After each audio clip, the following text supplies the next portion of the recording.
very remote area of Bohol. This young boy was nurtured to grow to the best possible means his parents could provide through farming. Desired to become priest, he left his family and entered the seminary, graduated cum laude with the degree of Bachelor of Arts, major in philosophy. Fired with lofty ambitions, he decided not to be employed and explored another endeavor. He then discovered a way to make money online. He started to share to his friends, but they rejected and made fun of him. He had been through all the struggles, the betrayals, the rumors, the criticisms, the empty pocket, and all those lonely nights. But he never gave up. He hustled every day. He learned every day from a proven mentor. He did all this even though he felt like quitting. And eventually, he became who he is today.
So much I can't take. You push too hard, I'm gonna break.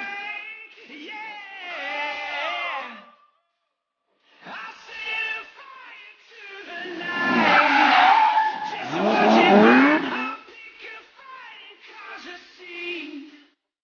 Just to make it hurt, I'll feel the flame so I can take it higher. Gonna set fire to the night.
His mission is to duplicate his success and produce more successful entrepreneurs. It could be you.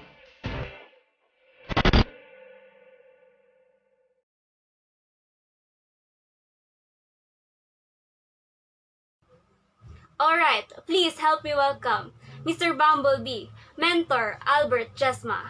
Hello, All right. Hello, everyone. How are you there? Thank you so much. By the way, this is Albert Jasma, the person on the video you watch. How are you there? Kumusta po kayong lahat dyan? Anyway, is my voice clear ba? Hello sa lahat ng mga nanonood dito. Pasensya na po, medyo delay yung sa live natin. Anyway, welcome po. And before ako mag-start, I would like to, grab this opportunity na magpasalamat muna sa JLIM Project na binigyan niyo ako ng chance na makapag-inspire na libo-libong mga Filipino, hindi lang dito sa Pinas and of course sa mga iba't ibang sa iba't ibang bansa, lalong-lalo na yung mga OFW natin, alright? So, sana, kumusta po kayo dyan? I hope you are safe there. I hope nandyan lang kayo sa bahay nyo ngayon, or kung ikaw ngayon OFW, I hope safe ka dyan. And lalo na yung family mo dito na naiwan sa Pinas, I hope safe lang. Alright? So, kumusta po kayo? Sino po sa inyo yung first time nyo ako nakita? Anyway, right? Right, so before tayo mag-proceed, gusto ko munang batiin muna natin yung mga nanonood while naghintay tayo sa mga viewers natin, right? Na sa mga kaka-tune in lang, hello sa lahat. Na mga nanonood, may nakita ako from Dumaguete. Hello po kay Leslie Gemini from taga saan po ba siya? Hello kay Marjorie. Hello po sa inyong lahat. Kumusta po kayo diyan? Kumusta po yung quarantine period nyo ngayon? Alright. So, thank you so much. Once again, thank you so much, JLIM Project, for this opportunity na makapag-inspire sa ating kapwa Filipino. Mag-share ako ngayon sa aking journey, sa success story ko. Ano bang nangyari sa akin ngayon sa empowered consumerism. And of course, mag-share din ako ng mga greatest na mga lessons ko na ginagawa ko yung business natin ngayon. Alright? Okay, so, hello kay Gladys Cardelio. Kumusta po kayo dyan? Hello kay Jomi Paden from Davao. Hello. Welcome po, welcome. Alright, kumusta po kayo? Is my voice clear? Meron ba ditong paki-comment naman? By the way, if ever mag-crash tong video na to, dahil sa, sobrang daming gumagamit ng internet ngayon, magla-live tayo ulit sa same page pa rin sa JLIM Project na page. If ever mag-crash man lang to, right? So, hello sa lahat kay Bonbon Hayag from Cebu. Hello sa lahat. Manuela Kaduyak from Bohol. Hello. Kay Cassie Oxtaru from Cebu. Hello po kay Merlit Rapis. Alright, kumusta po kayong lahat? Alright, so excited na ba kayo? Maybe first time nyo ako nakita kasi nga hindi po ako taga Manila. So before ako magpakilala, hindi ako from Luzon. Actually, I came from Bohol. So sino ba sa inyo dito taga Bohol? Paki-comment ka naman diyan kung taga Bohol ka. All right? So or kung mayroon kang mga relatives from Bohol, paki-comment ka naman diyan. All right? Hello po. Ayan, clear na pala. Clear na. All right? We have already 800 plus. Alright, so mag-start na tayo.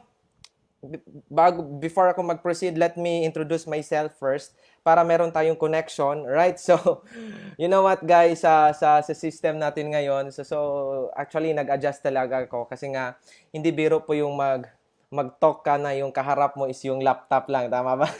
So, hopefully naka-ready na yung coffee mo dyan para mag-coffee tayo mamala while nag-live tayo, right? Anyway, para po may connection tayo, magpakilala mo na ako at paano ba ako nag-start sa empowered consumerism, right? So, para po maintindihan nyo at para po ma-realize mo kung saan ba ako galing, right? Maybe makarelate ka sa story ng buhay ka, right? Okay, so let's go. Let's proceed. Okay, so hopefully it's clear now. All right? Sensya na po. Okay, so this is it. Yun. All right, so now for those who do not know me yet, by the way, my name is Albert Jasma. I came from Bohol, right? So, currently, nagiging top 3 po tayo sa empowered consumerism when it comes to earnings sa whole Philippines and nagiging elite global ambassador po tayo sa ating company. Alright, so maybe yung nakita nyo ngayon is yung present situation ko na ngayon. Pero gusto ko na i-share sa inyo sino ba ako dati before ako na-involved sa ating company, sa empowered consumerism. Alright, so by the way, I came from the remote area of Bohol. Alright, yung pangalan ng lugar namin, actually ang pangalan ng lugar namin is Sevilla. I don't know kung meron bang mga taga Bohol dito. Paki-comment naman kung taga Bohol ka. Alright, so typical na province life, taga-probinsya po ako. Actually, ito yung bahay namin dati, right? So, kung napansin niyo yung bahay dati, yung may mga sa baba, may mga kulungan ng manok, di ba? Yung hagdanan namin dati, very slope, mga ganyan. So, sobrang hirap ng buhay. And I could not forget the time when during my childhood years kasi nga I am a son of a farmers. I'm a son of a produkto po ako ng mga magsasaka po yung parents ko. Right? So, yung tipong nagtatanim ng palay, nagtatanim ng mais, mga ganyan, kung ano-ano pa. So, maybe kung taga-probinsya ka ngayon, siguro mas ma-inspire ka sa transition na nangyari sa buhay ko ngayon. Right? So, ayan po. So, ito po ako. Pasensya na po, baka sabihin nyo na ang tagal nito kasi nga nag-start nung bata ka pa. Hindi, sinishare ko to sa inyo para makarelate ka na sobrang hirap ng buhay when I was in college, when I was in elementary, high school, mga ganyan. So, this was my first picture. Ayan po yung mga laruan namin dati. Ako po yan, my second picture po yan, yung mga laruan naman. Kasi nga yung mga laruan ngayon, more on Mobile Legend na, mga ganyan. Kasi dati, naka-experience pa ako ng ganyan. Yung mga bahay-bahayan na feeling mo, ikaw si mama, ako si papa, di ba? May sarili tayong kwarto, mga ganyan. I don't know kung makarelate ka ba, pero well, I'm sharing this to you para po ma-realize mo na I came really from the very, very poor family. And then, sobrang hirap ng buhay. Actually, yung school namin is very, very far from our house. Maglakad kami ng mga around 1.5 hour bago kami makarating sa school namin. Ganyan po siya kahirap that time. And then, yun po, yung mga typical na buhay pag nasa probinsya ka, yung na-experience ko ang baunan mo, yung dahon ng saging, di ba? Tapos nasira yung baunan mo, tapos amoy bagoong na yung aklat mo, mga ganyan, dahil sa sobrang likot mo sa school, di ba? So, mga experience na ganyan. And because my parents could not send me to school during my high school years, ang ginawa ko is nag-working student po ako sa convent, and doon po ako na-influensyan to enter in the seminary, yung magpapari. I don't know if you are familiar sa mga ganyan, pero if you are a Roman Catholic, maybe familiar ka sa magpapari. Alright, so now I spent my 5-year course sa seminary. Right? So, I took the course Bachelor of Arts, major in philosophy. So, kung titingnan mo, sobrang layo po yung career ko ngayon, being a marketer sa empowered consumerism, being a network marketer sa empowered consumerism. Sobrang layo po kasi yung course ko is AB philosophy, right? So, now, ito po yung buhay ko when I was in the seminary. That was my college years, right? So, ayan po, nagbibigay ng communion, ayan po. Ito po yung mga kaklase ko when I was in college, right? Na mga cute kami diyan, 'di ba? Yan po, nagbibindisyon ng patay. Yan every summer, yan po yung mga ginawa namin that time. Yan po, nagdarasal, baka ikaw isa ka sa mga subject sa dasal ko that time. Alright, mabait ba ko tingnan diyan? Ako po yung nasa gitna. Ito po, ayan oh. Sobrang talaga, bait tingnan, 'di ba? Hanggang ngayon naman. Alright, so now, and I did well in my studies. Ito po, yung book ko, yung philosophy po. I did well in my studies kasi naka-mindset ako that time. Way back when I was in elementary, yung awareness ko that time, laging pinapasok laging nire-remind ng parents ko. Sabi niya, you study hard, get a good grades, and have a good job. Yun talaga yung hindi ko makalimutan. Kaya I did well in my studies. Halos lahat ng awards sa school kinuha ko na para po makagraduate. In fact, I graduated sa college as cum laude. Ayan, yan po ako. That time, huwag kayong maniwala sa picture na yan. Naka-Adobe lang, naka-Photoshop lang yan. Anyway, right after my graduation, nag-voluntary exit ako sa seminary. Number 1 reason, gusto kong makatulong sa family namin. So, dalang-dala ko yung magandang ang tawag dito, magandang record sa school, being a cum laude graduate. So, confident ako na mag-apply ng work. But you know what, guys? I was very disappointed that time, right after my graduation. Kasi nga, walang akong parang matinong trabaho na mapapasukan. Hindi naman, matino naman. Pero yung sweldo kasi that time, hindi na-meet yung expectation ko. Parang gusto kong balikan yung parents ko. Parang gusto kong sumbatan yung parents ko. Nga parang mali yung sinabi nyo sa akin dati, ah. Kasi nga parang walang silbi yung doon ko na-realize na being a professional, kahit gaano pa kaganda ng profession mo ngayon, kahit gaano pa kaganda ng mga records mo sa school ngayon, doon ko na-realize na sa ngayon, hindi na siya basihan kung gusto mong kumita, gusto mong magiging successful. Because this time, na-realize ko nga, this is more on diskarte. Tama ba? Would you agree? Alright, so, now, ganito po, right after that, hanggang sa naghanap ako ng mga trabaho, hanggang sa natagpuan ko itong empowered consumerism. Alright? Actually, na-invite po ako dito. And you know what? Nung nag-offer sa akin dati, I was very skeptical. I was very, hesitant that time. Ito po yung una na, tingnan mo naman yung mukha na yan. Sino bang maniniwala sa mukha na yan? Di ba? Ako po ito po yung time na naghanap pa talaga ako ng opportunity right after my graduation. And you know what, guys? Nung na-involve na ako sa empowered consumerism, doon ko na-realize na feeling ko mas gusto ko to. Number one, kasi walang boss. Gusto ko yung kumita ka na hindi ka pressure kasi wala kang boss, meron kang freedom. Ayan, so gustong-gusto ko. Pero at first, I was very hesitant. Number one, kasi nga feeling ko that time, hindi ako marunong sa sales. Kasi nga yung linya ko, hindi naman ako marketer by profession. Wala ako sa marketing na side. Tama ba? Kasi nga yung course ko is more on AV philosophy. So, during that time, doon ko na-realize na try ko nga to kasi nga 'di ba meron naman dalawang klaseng tao when it comes to you want to achieve your dreams in life. Meron tayong tinatawag na career oriented at saka meron tayong tinatawag na result oriented na mga tao, tama ba? Yung career oriented, sila yung mga tao na halimbawa pag education yung course mo ngayon right after ka mag-graduate, yung trabaho mo possible magiging teacher ka hanggang sa nag-study ka, nag-masteral ka, nag-doctoral ka hanggang sa nagiging ang tawag dito, nagiging principal ka na. So, kinareer mo talaga siya. Pero meron kasi mga tao ngayon na kahit hindi mo siya linya, pero kung naniniwala ka nga, dun ka na magka-resulta, nililinya mo na lang siya. And yan po ako. Hindi ko po to linya, pero I was very, very excited kasi na-inspire ako sa mga tao na kumikita dito ng malaki sa empowered consumerism. Ito po yung nag-start ako that time. And you know what, guys, during this time, na-realize ko after 2 to 3 months time na nag-start ako sa ating company, sa Empowered Consumerism, doon ko na-realize na, doon ako nag-question sa sarili ko na parang yung opportunity sobrang hirap gawin. Kasi nga, that time, wala pa akong training.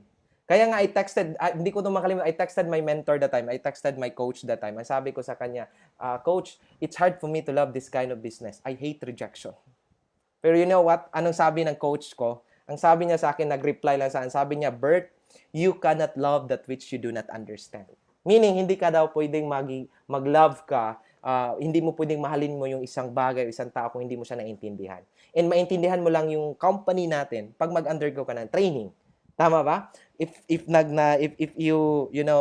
nag-agree ka sa sinabi ko na you cannot love that which you do not understand, paki-comment naman dyan, paki-react naman dyan. Alright? So, kaya nga I train hard. Nag-enjoy po ako dito hanggang sa dumating sa point na kumita ako ng malaki, especially sa after my training within the first 6 months na nagte-train ako. So kumita ako ng malaki dito.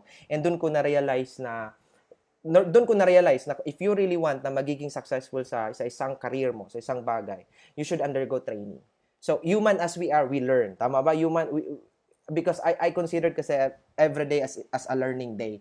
So, nagtitrain talaga ako that time and nag-grow ako that time. Alright? So, and ito po yung first na nag-start pa ako. Tingnan mo naman yung computer ko that time, di ba? Sobrang talaga. Nag-start pa ako dito year 2012 po. Alright. So, nag-start pa ako dito na sa offline muna hanggang sa nag-learn ako sa online marketing. Alright. So, ito po yung time na sobrang hinataw ko na talaga yung company natin because during this time, naniniwala talaga ako na gusto kong tutulukan na yung sumpa ng kahirapan sa aming family that time, sa aming pamilya that time. Kasi nga, although, na-feel ko na mas nahihirapan ako at first, pero naniniwala kasi ako na mas mahirap maging mahirap. Kaya nga, that time, during this time, hinataw ko na talaga. And doon ko na na-realize ito, gusto ko lang itong i-share sa inyo. Meron kasing tinatawag natin na fact at saka truth. So if we will, philosophize these two words, fact meaning it is not questionable, meaning it cannot be denied. When we talk about fact, that is a fact. Hindi na siya pwedeng i-debate mo pa na kung totoo ba yan o hindi kasi it's a fact. When we talk about truth, it is based on a person's perspective. Depende po yan sa perspective ng isang tao. Tama ba? Like for example, when I say this phone is black, it cannot be denied. Tama ba? Black talaga yung kulay ng phone na to. Tama ba? Pero kung sasabihin mo na pangit ako, hindi mo pwedeng magiging fact yan. Possible sa tingin mo pangit man ako, pero sa perspective ko, sobrang gwapo ko. Ang tawag dyan, that's the truth. Possible, yung pagsabi mo na to, that's the truth para sa'yo, na pangit ako, pero do you get my point? Kino-compare ko lang itong dalawa. And bakit ko to na-share sa inyo? Kasi nga, life is like this. Meron tayong mga fact ngayon, pero human as we are, we grow. Halimbawa, possible siguro na fact na walang pera yung wallet mo ngayon. Tama ba? Kahit ano pa, that's a fact. Kasi hindi yan madi-deny na kahit anong gagawin mo pa sa wallet mo ngayon, kung wala talagang pera, wala talaga. Pero human as we are, we grow. Human as we are, we learn. Human as we are, we have the potential to change. Tama ba? So, possible, hindi na yan yung status mo few years from now. Just like this, para mas ma-realize mo. Halimbawa, if I am holding a seed right now, that is a fact. Nakita mo, that is a seed. Tama ba? Buto. You get my point? That is a buto. Pero, you know what guys, that is a fact. Pero, you know what, yung buto na yan, na possible na nakikita mo ngayon, possible kasi magiging tutubo siya, tas magiging tree siya, tama ba? Yung tree na yan, magpuproduce ng fruits, and that fruit will produce many seeds. And that seeds will produce another tree, and produce another. That it might be possible na yung seed na nakita mo ngayon, possible yan, few years from now, isa pala siyang forest. And why I'm sharing this to you guys? Para ma-realize mo na ang buhay natin parang ganyan. Yung journey ko sa empowered consumerism, parang ganito rin. Kasi nga, nung nag-start pa ako, imaginein mo yung forma ko nung nag-start ako sa empowered consumerism. That was first 6 months to 1 year. Ito yung time na one day, one eat lang ako. Ito yung time na halos walang naniniwala sa akin. Ito yung time na pinagtawanan ako ng mga kaibigan ko kasi feeling nila scammer daw ako, feeling nila wala daw patutunguhan yung ginagawa ko sa empowered consumerism, feeling nila pyramiding daw. Yung mga ganyan, yung mga naririnig mo. Ito yung kung ikaw ngayon nakarelate ka na ito yung buhay mo ngayon na walang pera, ito yung time na nahihirapan ako kahit pamasahe man lang papuntang office natin. Ito yung time na sobrang hirap ng buhay dito. Ito yung time na na-experience ko na matutulog. You know what guys, nung nag-expand ako sa business ko sa Davao, di ko makalimutan that time, meron ako nakitang isang hotel na very cheap lang kasi nga wala akong budget that time. And you know what, kung magkano lang yung budget ko that time, that is around 50 pesos lang yung binayad ko sa hotel na yon. Alam mo ba kung saan hotel yon? Terminal sa Ecoland po sa Davao. Nag-rent lang ako ng folding bed and doon ko po, magbayad ako ng 50 pesos, niyakap ko lang yung bag ko para hindi mawala. Tapos gising na naman, mag-CR sa terminal, tapos mag-network na naman. Yun po yung mga challenges ko during this time. Pinagtawanan ako, during this time, lumayas ako sa bahay namin kasi wala akong nakuhang support sa kanila. And at that time, sinabihan ko yung parents ko na, "Ma, I will leave you for a while in order to serve you forever." Yun po, sineryoso ko talaga, binigay ko talaga yung best dito. And you know what guys, nakakatuwa kasi halos lahat ng mga naniniwala pa sa akin dito, mga strangers pa. And those strangers, hanggang ngayon nagstay pa sila sa akin. And doon ko na-realize na sa marketing ganun talaga. Bias kasi yung mga kakilala mo, tama ba? So, nagtuloy-tuloy lang ako during this time. Dumating sa point na mas masarap pa yung kinakain ng prospect ko kaysa kinakain ng pamilya ko that time. Yun po, doon po ako na yun yung mga challenges ko during that time. If you experience what I have experienced, you know what guys, ngayon lang yan. Because 2 to 3 years from now, I know po so kung nakarelate ka sa na-share ko. Kung ito yung situation mo ngayon, na wala ka ring pera, halos nagiging hopeless ka na, nag-question ka na kung para sa'yo ba talaga itong empowered consumerism. Baka, kasi nga, sa sobrang dali lang naman yung pinipresent sa OPP, bakit pag nagpapa-join tayo ng mga members natin, ng mga, bakit ang hirap, mga ganyan. So, possible yan yung thinking mo ngayon, pero you know what, guys, tuloy-tuloy ka lang. Tuloy-tuloy ka lang yan. Hindi po habang buhay kang ganyan. Why? Kasi nga, 2 to 3 years from now, for sure, ikaw na rin yung kikita ng first 1 million mo sa isang buwan. Okay po? Ito po yung breakthrough ng career ko. Imaginein mo, I was 21 years old when I earned my first 1.4 million in 1 month. I was 21 years old that time. Imaginein mo yung mukha ng teller. Tingnan mo naman yung mukha ng teller. Parang sinabi niya, parang criminal tong batang to ah. Sa kanya ba talaga yan? Guys, by the way, I'm sharing this to you, not to brag, kung hindi ka pa ngayon involved sa parts sa empowered consumerism, baka ano sabihin mo sa akin ngayon. Well, I'm sharing this to you, not to brag my result, but to motivate and to inspire you na kung nakaya sa isang probinsyano, how much more ikaw dyan na nanonood ngayon. Alright? So, iba yung feeling pag bata ka na kumikita ka ng milyon. Iba yung feeling. Alright? So, possible, yung fact mo ngayon, yung present situation mo ngayon, yun pa yung second na mga yan, yung mga earnings natin. Possible yung present situation mo ngayon, ito po yung experience mo before sa COVID. Tama ba? Kasi nga also that time. Kasi nga that time nung nag-start talaga ako year 2012, 2013, during those times, kasi wala akong pambayad na pang-rent na mga, pang-rent para sa pag-conduct ng financial literacy training at kung ano-ano pa, pag-train at kung ano-ano pa. Nag-handle kami diyan sa mga kubo-kubo lang. Imaginein mo, sobrang init tapos mga ganyan pa yung experience natin. So, hindi ko 'to makalimutan. And I'm sharing this to you, baka nakarelate ka. Baka nakarelate ka sa ganito. Imagine mo naman, ako po itong nagpe-present that time. That was year 2013, 2014. And you know what, guys?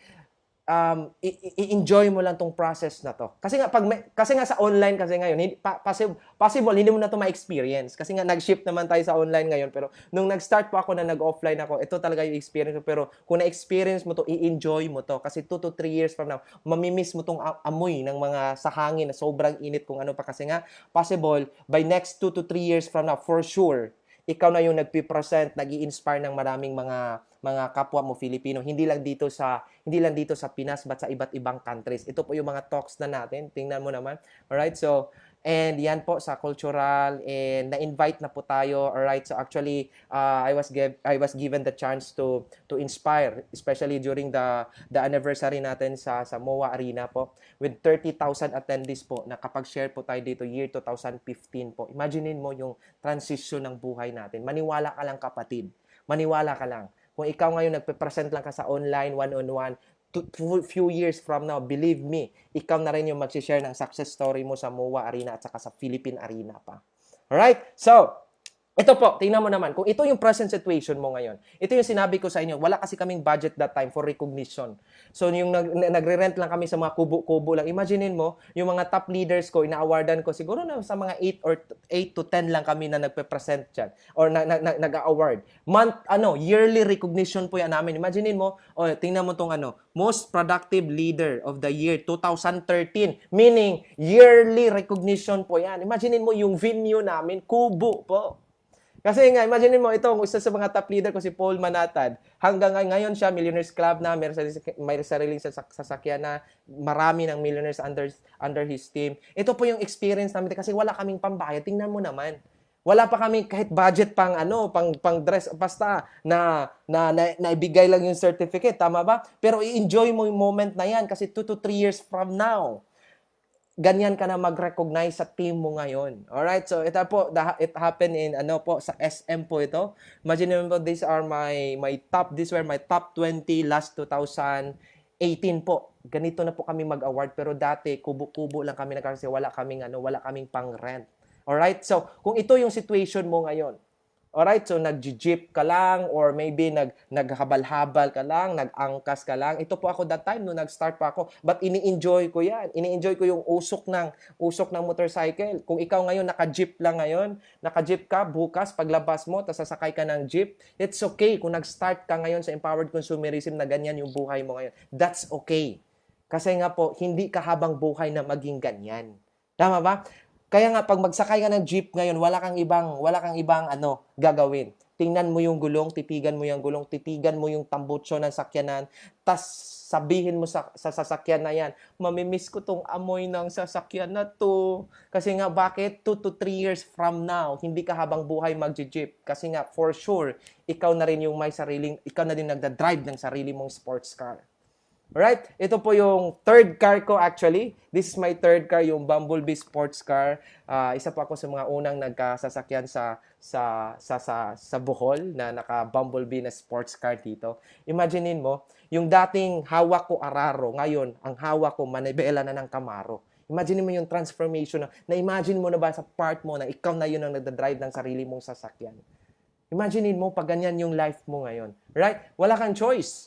Pag naka-sports car ka, gumagwapo ka talaga. Tingnan mo naman yan. Anyway, alright, so, iba talaga yung tingin ng mga tao sa ilanan na pag nasa probinsya, katas naka-sports car ka, wala, mapagkamalan ka talagang drug lord dito.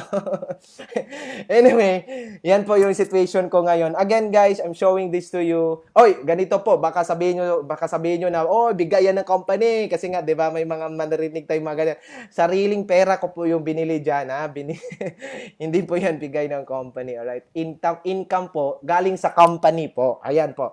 Para clear, income galing sa company, sa empowered consumerism, savings ko talaga, binili yan. Alright? So, yan po yung ano ko. Actually, ito po yung, I have 3 cars after sineryoso ko, after 5 years, 6 years, na sineryoso ko yung empowered consumerism natin. Alright? So, and guys, again, I'm showing this to you, not to brag my result, pero hopefully, ma-inspire ka.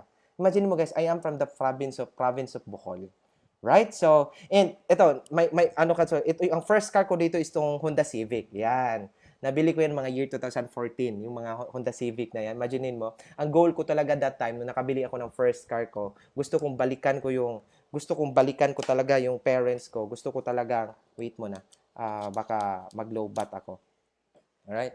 Okay, so, yun. Okay? So, gusto ko talagang balikan yung parents ko that time. Gusto ko na ipakita sa kanila na meron talagang resulta sa ginagawa ko. Kaya, ang ginawa ko that time, bumalik ako sa bahay namin, dalang-dala ko yung sasakyan na nagda-drive ako, and I was very, very inspired that time. I was very, very excited that time kasi gusto kong ipakita sa kanila na ito talaga yung resulta na nangyari sa akin. And you know what, guys? Very inspiring po. Very motivating po yung first na words na narinig ko from the, galing sa bibig ng parents ko that time. Ang sabi kanila sa akin nung nakita lang nagda-drive ako dyan, ang sabi nila, Bert, isauli mo yan, baka masira yan.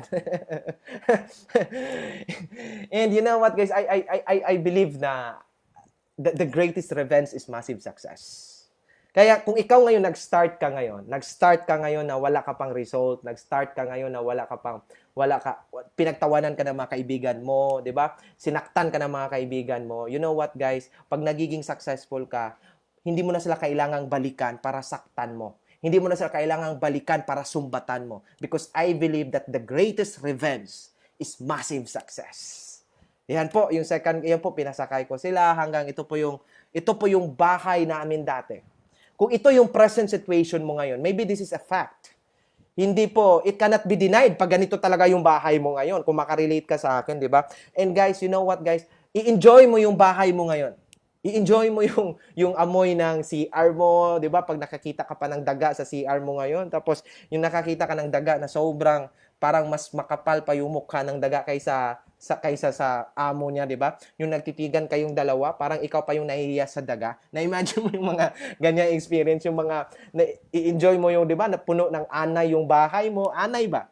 Puno ng anay yung bahay mo. I-enjoy mo yan ngayon. Magpa-disco ka sa mga anay mo ngayon because 2 to 3 years from now, pag nagiging successful ka sa empowered consumerism, believe me, hindi na mamimiss mo yung bahay na yan. Why? Kasi nga possible, ikaw na rin, yan po yung bahay namin dati, di ba? Yan po yung mama ko. Po yung bahay namin way back 6 years ago, 7 years ago, mga ganyan. And dito na po ako nakatira ngayon. Ayan po, imaginein mo, may sariling swimming pool yan. May sariling basketball court. Tapos, imaginein mo, anong buhay, ano kayang feeling pag andyan ka nakatira sa lugar na ganito? Tama ba? Sino ba naman ako dati? Anak lang ng magsasaka, pero ito yung transformation ng buhay ko. Do you get my point? Again, this is just one of my investments. Right? So actually, nasa Cebu po ito. Actually, nasa Bohol po ako. Pero dahil may COVID, hindi kami nakabalik ng Cebu. Actually, every 3 days in a week po andun kami na meron tayong 2 bedrooms na unit dyan. Right? So, imaginein mo pag yung family mo, yan po yung family mo nakatira sa bahay na yan, tama ba?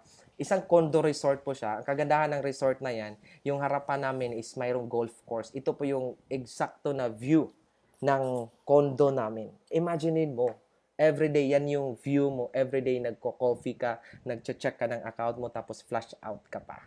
These are just one of my investment. Pero ang dami kong mga nabili mga commercial lots dito sa Bohol. Meron kong mga nabili na isang bundok doon sa Panglao Island, yung isa sa mga pinakamataas na bundok doon, binili ko, overlooking, tapos nilagyan ng road papunta sa taas para doon ko itatayo yung ultimate na dream house ko, yung parang bahay ni Iron Man. Ayan. Okay, so, alright, so hopefully na-inspire ka, and then ito na po, dati nagpapapicture ikaw, ngayon nagpapapicture ka lang sa mga coaches mo, napapapicture ka lang sa mga mentors mo na naka-receive sila ng mga awards. Actually, ito po yung one of my coaches, si Coach El Nitare, Upline El Nitare po, naka-receive siya ng profit sharing sa at ito po ako that time nagpa-picture lang, pero I believe kasi hindi ka lang hanggang dyan ka lang. Kasi nga naniniwala pa ako 2 to 3 years from now, ikaw na rin yung may maka-receive ng profit sharing ng company. That was year 2018. That was my second time na naka-receive ako ng profit sharing ng company. Meaning, pag profit sharer ka, US trip qualifier ka pa ng company. Alright? So, ayan po. Kung ito yung situation mo ngayon, nanonood ka lang ng NBA, kasi nga, wala kang ibang ginagawa ngayon, di ba? Nanonood ka ng replay ng NBA sa TV mo ngayon, 2 to 3 years from now, pag magiging successful ka sa ating company, believe me, personal mo nang mapanood yung NBA. Actually, ito po, free trip po ito ng Empowered Consumerism. 2 weeks po kami na naandun sa US po. Part po ito ng tour namin. Nanonood kami ng laro, actually Lebron to at saka Milwaukee Bucks. Yan po yung sobrang ganda, sobrang lapit namin sa court. Tingnan mo naman yan. Oy, ba't nasali pa to? Hindi yan kasama. Yan po. Possible, imaginein mo yung buhay mo ngayon. What if ito yung buhay mo ngayon? What if nagkita-kita tayo ngayon, 2 to 3 years from now? Possible, di ba? After kasi nitong COVID virus, after kasi nitong pandemic, for sure, merong postpartum na mga, or yung feeling na gusto mo talagang mag-travel. What if 2 to 3 years from now, lahat na tayo kumikita sa ating company sa Empowered Consumer, nagkita-kita tayo sa airport, di ba? Nakita kita, dalang-dala mo yung bag mo, nag-check ka sa account mo using your Mac, di ba? Nag-check, nakikita kita. Imaginein mo yung sarili mo pag ikaw to. Well, dalang-dala yung LV na bag mo, tama ba? Imagine mo nagkita tayo sa airport, tapos tinanong kita, oy, partner, saan ka pupunta? Tapos sasabihin mo sa akin, actually ako, coach, pupunta ako sa Hong Kong. Kasi nga, nakahita ko ng travel sa company, free travel ng company. Tapos, alam mo ba, coach, after ng Hong Kong, next week, pupunta naman ako ng Thailand. Ayan po, tingnan mo naman ako nung nasa Thailand ako. You know what, coach? Ano pang mas nakaka-inspire? After next week po, coach, pupunta po ako ng Taiwan. Yan po. And after this, coach, after Taiwan, gusto ko rin po pumunta sa Korea. Alright, imaginein mo, after mag-Korea ako, pupunta ako doon na may snow, coach. Ang ganda. Kumikita ka na ng malaki sa company. Imagine po, yan yung sinasabi mo sa akin nung pag magkikita tayo sa airport. Yan po. Alright? And ikaw, coach, saan ka ba pupunta?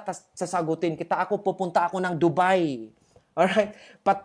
Before ako mag-Dubai, kasi may connecting dyan, pupunta muna ako ng Maldives. Imagine mo pag ganyan yung conversation natin na nandun tayo sa airport. Guys, just try to imagine this. Gaano kaya kasarap yung feeling? Ano kaya yung feeling pag ganyan yung conversation natin? Alright, imaginein mo, actually, free trip ito ng company na nandun kami sa Maldives. 200 plus po kami na nandun kami. Free po yan ng company. Ang kagandahan, every year po nagbibigay yung company ng libreng travel. Kasama po natin yung mga onliners ko dito. Alright, gusto ko palang i-acknowledge yung team ko dito, yung Atomic International na team. Kasama ko po dito sila Ate Del, sila Ate Jen, sila Bon Bunhayad, of course, my wife. Kasama ko po dyan. Okay, si Doki. Alright, so, imagine mo pag ganyan yung usapan natin. Imagine mo tapos sasabihin mo pa sa akin, alam mo ba, coach, na gusto kong pupunta din sa New York. Imagine mo pag ganyan yung conversation natin. Right? So, imagine mo pag ikaw to, alam mo coach, next year, may na-book na kaming travel, mag-Indochina kami. Pupunta kami ng Vietnam. And after Vietnam, pupunta pa kami ng North Sikkim. And after North Sikkim, pupunta pa kami ng Laos. Ito po, isa sa mga highest peak ng Laos. Inakyat ko talaga. Iba kasi yung tripping ko pag pupunta talaga kami sa iba't ibang countries. Hindi po yung ordinary na hindi po kami kumukuha ng mga agency. Kami talaga yung Imagine mo pag ganyan yung conversation natin. Tas, after Laos, pupunta pa kami ng Malaysia. And after Malaysia, kasi nga 2 weeks yung travel namin, coach, pupunta pa kami sa Golden Bridge sa Danang. And after that, pupunta pa kami ng Cambodia. Imaginein mo guys, gaano kaya kasarap yung feeling pag ganyan yung conversation mo habang nagkikita-kita tayo sa airport. Tama ba? And sabi mo sa akin, coach, doon sa airport, sinabihan mo ako na, coach, gusto ko mag-meeting tayo. Saan ba tayo mag-meeting? Mag-meeting, coach. Next month kasi puno na yung travel ko ngayon. Na-imagine mo ba? What if mag-meeting tayo, pupunta ka pa ng Bali, Indonesia, tama ba? Yan po, ito sa Nusa Penida, sa Bali, Indonesia. What if pupunta tayo maka-experience ka ng mag-cruise, na 3 days na cruise. Ito po yung Halong Bay na cruise. Ano kaya yung feeling? And ito po lahat dahil po ito sa empowered consumerism. Alright? So, gusto ko makig-meet up sa akin kasi sobrang busy na schedule natin. Doon na lang tayo mag-meet up sa Golden Gate sa San Francisco na lang, coach. Para manood tayo ng laro ni Stephen Curry at ni LeBron. Tama ba? Imaginein mo, pag ganyan yung pag-usapan natin. And after that, coach, pupunta tayo ng Las Vegas. Mamasyal naman tayo doon. Ang sarap kaya. Ang sarap ng buhay pag habang bata ka na mamasyal ka na. Hindi para magtrabaho sa iba't ibang country, pero para mamasyal. And that's because of empowered consumerism. Alright? Maganda ba? Alright, so, yan po, yung naka-New York tayo at ito po, nakapunta na po tayo sa New York Times Square. Dito po, nagsushoot yung Spider-Man, di ba? Ito yung isa sa mga pinakasikat na tourist spot sa New York, yung New York Times Square. Imaginein mo, sino ba naman ako dati? Kasi yung pinuntahan ko dati, mga mall lang. Way back 5 years ago, actually, naka 20 plus countries na po tayo. In my 5 years, 6 years, 7 years, na ginawa ko, sineryoso ko yung empowered consumerism. Alright? So, yan po. And actually, last 2017 po, I was so blessed that time because, you know what guys, nag-start kasi ako dito, no, nakapasok ako ng ranking sa Bohol muna. Na-awardan ako sa Bohol una, nagiging top 9 po ako sa Bohol, hanggang sa nagiging top 4 ako sa Bohol, hanggang sa nag-top 1 ako ng Bohol, and after na nag-top 1 ako sa Bohol, nakapasok ako sa whole Philippines sa empowered consumerism. 2017 po, nagiging top 11 po ako. And 2018 po, nagiging top 6 po ako. And 2019, nagiging top 3 na po tayo. So, kung tiningnan mo yung if you observe my, awards, Kaizen, tama ba? Continuous improvement. Kasi naniniwala kasi ako nga, I should beat myself. I should be better than my yesterday. Yun po yung goal ko. Huwag ka pong makipagkumpetensya sa ibang tao. Ang goal mo, dapat i-beat mo yung records mo everyday. Yun talaga yung goal mo and blessing will follow and that award will follow. You get my point? Alright? So, mag-comment ka naman dyan kung andyan ka pa. Hopefully, na-inspire ka. And before guys, if na-inspire ka sa kwento ko, ba't na pinapakita ko tong mga previous na mga pictures ko kahit nakakahiya, 'di ba?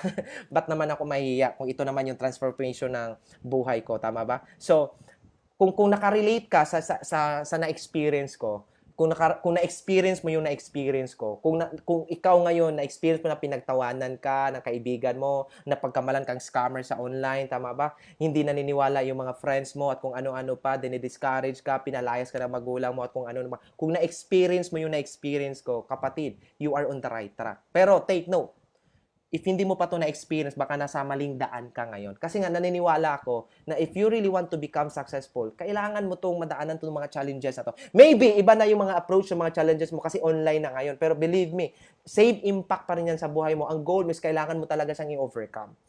And kailangan mo talaga siyang i-overcome. You know what guys, kung na-experience mo yan, ulitin ko, I know for sure you are on the right track.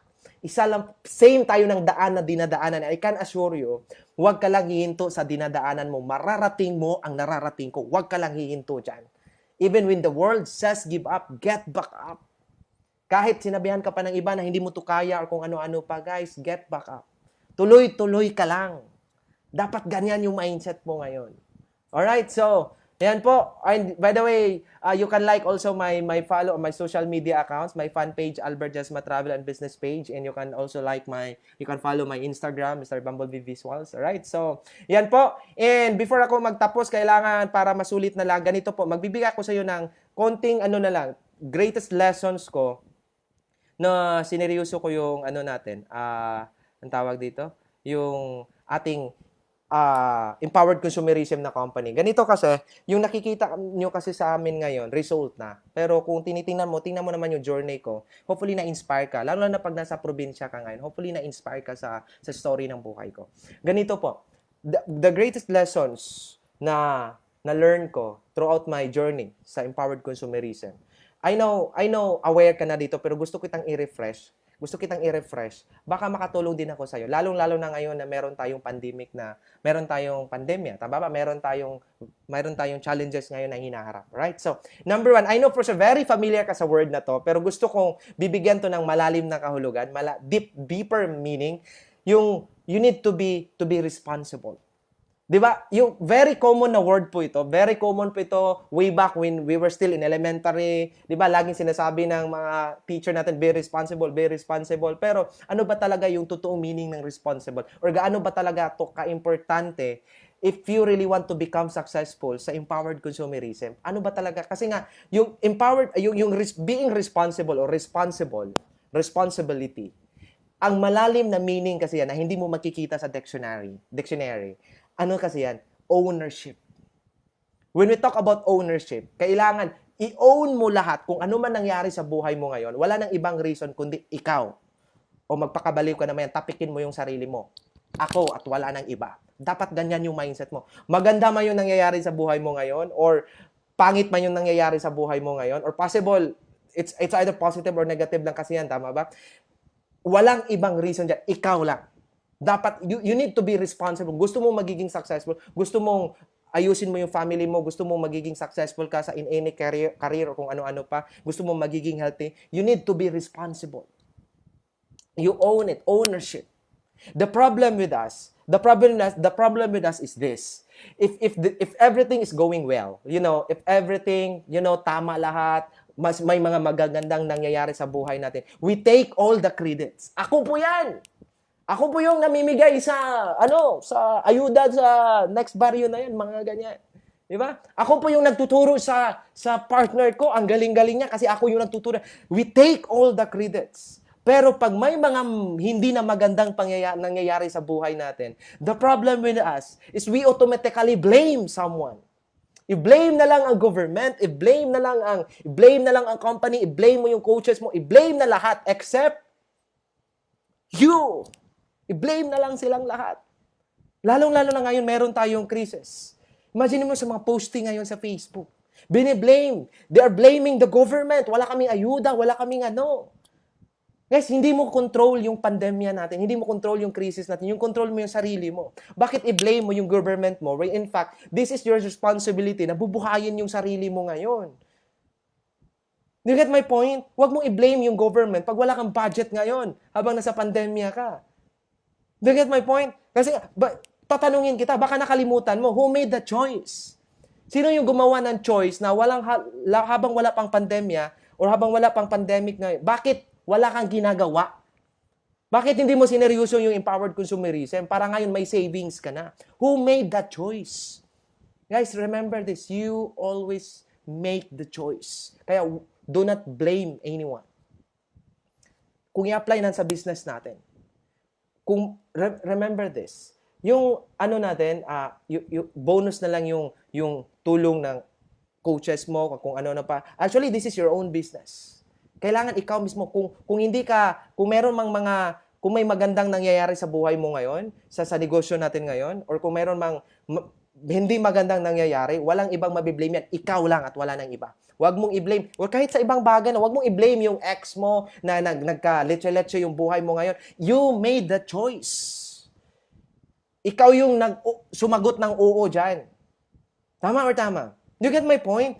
Do you get my point? You own it. Lahat ng pangyayari sa buhay mo. Pag ma-master mo to guys, ang bilis ng success mo dito sa empowered consumerism. Iwasan mo yung mag-complain ka. Iwasan mo i-blame yung company. Bakit kasi ganito? Bakit kasi may maintenance? Bakit kasi may mga ano-ano pa? Stop blaming. Dapat yung focus mo ngayon, yung circle of influence mo, yung self mo, yung mind mo. Kasi nga, pag lumabas ka sa bigger circle na yan, halimbawa, eto, mga government or kung ano pa, na hindi mo na control sila, opinion ng ibang tao. Pag nagka-focus ka sa ganyan, the moment mag-focus ka, magkakaproblema ka. Do you get my point? Same lang sa ano, di ba? Same sa business natin. Bakit hindi mo to kailangang iasa sa iba? Bakit mo kailangang i-blame kung ano man na, bakit? Kasi nga, kung magka-resulta ka dito, ikaw naman yung mag-i-enjoy. Kung bibili ka dito ng sports car, sino bang magdadrive? Ako ba? Hindi naman. Ikaw naman. Tama ba? Kung magka-mansion ka dito, ikaw naman mag-i-enjoy sa mansion mo ngayon. Kung meron kang mga free travels na ibibigay na empowered consumerism, ikaw naman yung mag-i-enjoy. Hindi naman yung upline mo, hindi naman si Dr. Ed, ikaw naman. Kaya nga mo iasa sa iba. Pati na relasyon natin, inaasa mo na sa iba. Inaasa mo na sa partner mo. Nagiging conditional na yung love mo. Kasi nga, you are irresponsible. Ay yung sign yan, yung pagiging yung pagsabi mo na, mamahalin kita kung mamahalin mo ako. Conditional na. Inaasa mo na sa iba. Guys, dapat focus ka sa circle of influence mo. Ikaw, yung self mo. Para pag ma-master mo to, believe me, sobrang dali ng success mo dito sa empowered consumerism. Be responsible. Ownership. Alright? And last but not the least, ito na po, tapos na po ako actually. And the last but not the least, ganito po. Number 2, pinaka-importante na ma-apply mo, lalong-lalo na meron tayong crisis ngayon. Number 2, move on and adapt. Mag-move on ka na. Alam ko marami, ulitin ko number 1, be responsible. Number 2, mag-move on ka and adapt. What do you mean by mag-move on and adapt ka? Ganito po. Alam ko maraming mga challenges sa buhay natin. Tama ba? Alam ko maraming mga possible na mga, mga challenges na hindi mo inasahan. Lalo na meron tayong pandemic ngayon na hindi natin control. Tama ba? And you know what, guys? Ang problema kasi natin is nakafocus tayo sa problem. Hindi tayo nakafocus sa solusyon. Hindi ko nila lahat, pero most of us, nakafocus kasi bakit ganito, nakafocus tayo sa effect ng problema instead na hanapin yung solusyon or kung ano-ano pa. Tama ba? And you know what, para ma-handle mo ito ng maayos, kailangan mo para makapag-move on ka agad, lalong-lalo na pag may mga ganitong klaseng kasi nga hindi mo lang ito ma-apply sa pandemya natin or sa challenges na hinarap natin, pati pa sa negosyo natin. Si-share ko ng konti. Alright? Kung gusto mo talaga maka-move on, kahit saang bagay, you need to master this 5-letter word. Smile. Smile. Just relax. Relax, chill ka lang. Huwag kang maratol. Tama ba? Huwag kang maratol. Ano gagawin ko dito? Bakit ganito? Wala na kaming makakain. Ano pa? Ano nang gagawin ko sa negosyo ko ngayon? Sanay kasi ako sa offline, tas ngayon nag-change na ng online, hindi ko alam. Mag-move on ka. Just smile. Life is life. Tama ba? Huwag kang mag-focus kasi nga ang problema kasi natin, iyak tayo ng iyak sa the same problem na hindi naman natin control. Same lang yan, di ba? Pag nag-share, just like ganito. Pag mag-share ako sa inyo ng joke, tapos paulit-ulit ko itong sinishare sa inyo, tatawa ka ba? Do I sound funny? Hindi naman. And what I'm trying to say is this. If you do not laugh again on the same jokes, why do we cry on the same problem over and over again? You get my point? Mag-move on ka. Stop worrying about the things that you cannot control. Especially nga may pandemya tayo. Hindi mo naman yan control. Control ba yung government mo, yung tulong? Hindi mo naman yan control. Yung focus mo, mag-focus ka sa self mo. Ano bang pwede mong gawin sa business natin para kikita ka ng malaki, para hindi ka naaasa sa government? Dapat yun yung mindset mo. Stop worrying about the things. Hindi lang things. Pati pa mga persons. Stop worrying about the persons that you cannot control. Because whether you like it or not, we cannot please everybody. Tama ba? Sa negosyo natin, lalong-lalo na mag-alok ka ng business, kahit gaano pa kaganda yung intention mo ngayon, kahit gaano pa kaganda yung intention mo na tutulungan mo siya, meron talagang masasabi yung iba dyan. Dapat tanggapin mo yan, mag-move on ka agad. Huwag kang mag-focus sa ganyan, pyramiding yan, scam yan. Ang dami, di ba? Kayo lang yung mayaman yan, pagpipirahan ka lang yan. Normal yan. Dapat tanggapin mo yan. As long as you know that you are right, then go for it. Just do it. Dapat yun yung mindset mo. Sa case ko ngayon, hindi ko control, hindi ko alam. Baka ano yung iniisip mo ngayon sa akin? Bakit iba yung intonation ng Tagalog niya? Syempre, hindi ako tubong Manila. Who cares? Taga Bohol ako. Who cares? As long as nakapag-inspire ako ng maraming Filipinos. Do you get my point? You should accept the fact that not everyone is supposed to like you. Lalo na sa business, you should accept the fact that not everyone is supposed to support on your business. Kahit nga close friends mo eh. Kahit nga family, minsan pa, hindi pa sila magsusupport. And that's life. Dapat matanggapin mo yan. That not everyone is cheering on your success. That not everyone is celebrating on your success. And that's life. Dapat tanggapin mo yan. Even in the Bible. Nasa Bible yan, tama ba? David would have never become the king without Goliath. Meron at meron talagang mag-go against sa'yo. Tama ba? Joseph would have never taken the throne without his brother throwing him into a pit. And that's life. And even Jesus Christ. Jesus Christ would have never risen from the dead and brought us salvation without Judas betraying him. You get my point? So stop worrying about, or you quit worrying about the things that you cannot control. You get my point? Quit worrying about the things or the persons that you cannot control, because you know what? Some enemies are designed as part of your destiny. You get my point? Alright, remember this. You cannot control the storm from coming, but you can prepare for it. Likewise, in our life, you cannot control how someone else behaves, but you can control how to react. Dapat i-master mo yan. Guys, just focus, keep running your race without bothering who's not celebrating or cheering on you. Just focus on your race. Keep running. Even when the world says give up, get back up. You dream your wildest dream in life. Whatever how hard it is, whatever how difficult it is, just say it's possible. It's possible. Especially, there is God who is willing to back us up. Amen? Do you get my point? So, and the moment na magiging successful ka dito, you know what? And the moment mag-share ka ng success story mo sa Philippine Arena, sa MOA Arena, or sa event mo, you know what, guys? Lahat ng pagod, lahat ng puyat, lahat ng mga discouragement, lahat ng mga disappointments na nangyayari sa buhay mo, lahat ng yan, babayaran ng empowered consumerism. Thank you so much, guys. This is Albert Jasma. To God be the glory. I love you all. Bye-bye, everyone. Thank you so much, Jelly Project. Bye-bye. Tapos na po tayo.